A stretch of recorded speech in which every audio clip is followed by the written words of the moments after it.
Expound on what Rex just said. It's almost like you guys apparently have the same brain, having worked together for so long. Is that going to be the case here?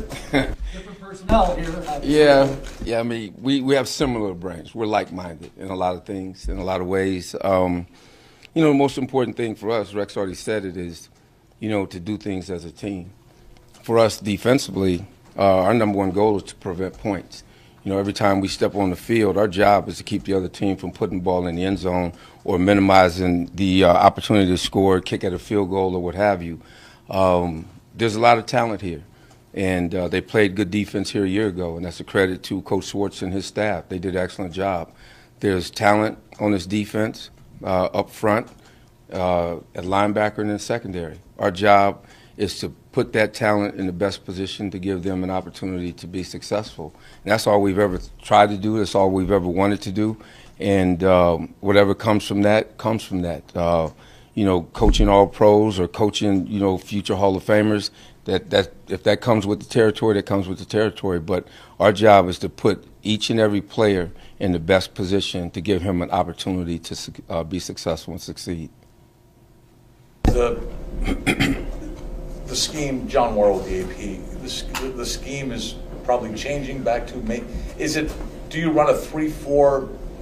I mean, is that what it is, or is that what you prefer, or what's your philosophy as far as whatever the talent dictates?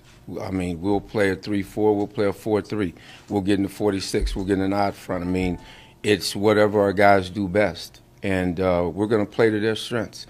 And when you do that, you're giving your guys a chance to be successful. And that's what really this comes down to, is those guys that are out there on that field, are you giving them the opportunity to go out and succeed? So it doesn't matter. The scheme will be dictated by the personnel that we have. Go ahead, Jay. What were your impressions of the Bills' defense, seeing them on the other sideline twice last year? Well, they played well enough to kill us twice. So they did, like I said, they did an excellent job. They played well. They were a cohesive unit. They have talent up front, in the middle, and on the back end, and they did an excellent job with the scheme that they had. Might it help that your predecessor was here only as recently as 2 years ago, Mike Pettin, coming from that, under Rex, and knowing that a majority of these guys played under that type of system? Well, yeah, I mean, there'll be some carryover, some familiarity to it. But we feel like we've expanded the defense a little bit more. We changed up a few things. We've gone back to doing some more traditional things than what Mike was doing here. But there will be some similarities and some carryover. So it won't be brand new to some of the guys, but, we feel like we can teach anybody this defense. It's really a player-friendly defense. When it really comes down to it, and that's what we want. In terms of game day and how kind of responsibilities get doled out between you and Rex, are you the one calling the plays? Is it more of a collaborative effort? How does that shake out? Well, it's more collaborative, except for most of the words come out of Rex's mouth first. And we game plan together every week. We set up our game plan and how we want to call the game the closer we get towards the game. And we'll get the whole defensive staff together, and we'll go in an office and we'll sit down and we'll collectively go through situations and what calls we like best in those situations. So we try to do things as much as a defensive staff as we can. 1, 2, 3, 4, 5 brains are better than one. No one guy is going to be able to do this job by himself. We take input from everybody. And I think that's one of our strengths. I mean, we have an excellent coaching staff. Carl Dunbar, as far as defensive line coaches, I promise you it wouldn't take long before his name got called if you were talking about the best in the league. Donnie Henderson's a guy that we retained. Donnie and I have been knowing each other since we were 17 years old. And we coached together in Baltimore, coached against him when we were in college. He was at Arizona State, and I was at USC. We've been friends for a long time. And he's here. He's one of the best in the business. Tim McDonald's an excellent secondary coach. We got a young linebacker coach in Bobby April. So we have a good staff. And, we love working together. And our job is to go out and get it done. And I believe we will. Dennis, how did you and Rex first meet, and what were your initial impressions when you met him? We met in 2002 when I came to Baltimore. Brian Billick and I were rookies together in Dallas, and Brian made breakfast and missed lunch. That's how quickly he got cut. But we established a friendship that has sustained itself and lasted a long time. So when he had an opening on his staff in 2002, he invited me up and to training camp and offered me a job after training camp was over. And so I stuck around with Baltimore. And in meeting Rex, the first thing I remember about meeting Rex was that his team in Chicago in '85 had come into Texas Stadium and beat us 44-0. And we were good enough to win the NFC East that year and go to the playoffs, but nobody had beaten us that badly in Texas Stadium. So when I met Rex, I happened to mention that to him, and he said, yeah, they were pretty good. He said, but watch this.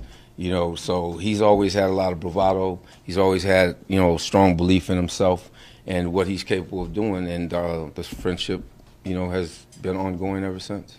As the top corner on this roster, how vital of a role do you envision Stephon Gilmore having in a scheme that we've seen in previous years that cornerbacks are on the island, so to speak? We're in the process of evaluating everybody right now.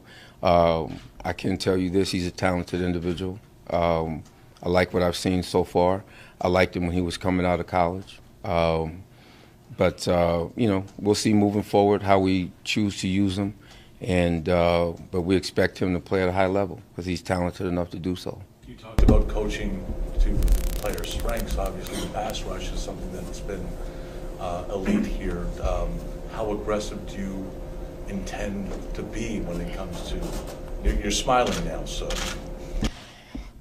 We'll let the games dictate that, but every game has its own strategy to it, and you may look at one game and say, wow, we blitzed more than we blitzed in another game. Another game, hey, we're rushing 4, and the guys are up front are getting their job done.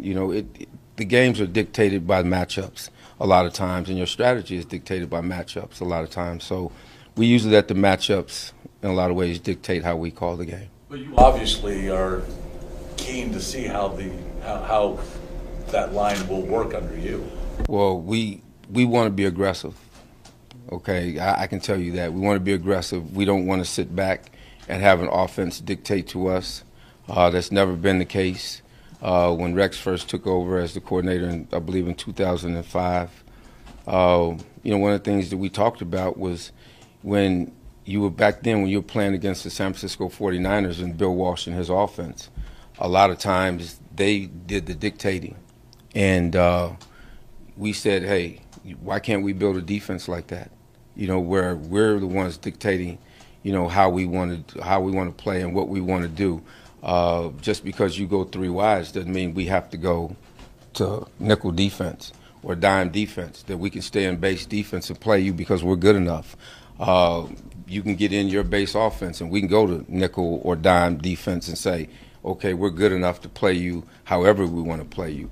And that's something that this defense allows us to have because it has a tremendous amount of flexibility. And we want to be the ones dictating rather than getting dictated to. How far along are you on the evaluation? You mentioned that you're going through that mature player to player with Jerry Hughes, who could be an unrestricted free agent. Like I said, we're evaluating everybody.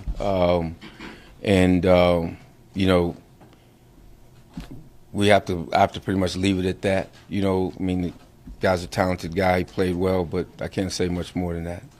Just how nice is it? I know you touched on it, but this isn't a rebuilding defense. You come in and this is a unit that was one of the best in the league. That doesn't happen with every coaching change and every move. Right.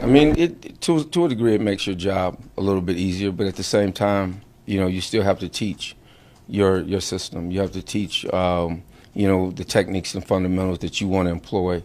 And, there's always growth and room for improvement when you're looking at each guy as an individual, okay? And, the thing that I've always tried to do is look at a person as an individual, not put them all collectively in one box and be cookie cutter, so to speak.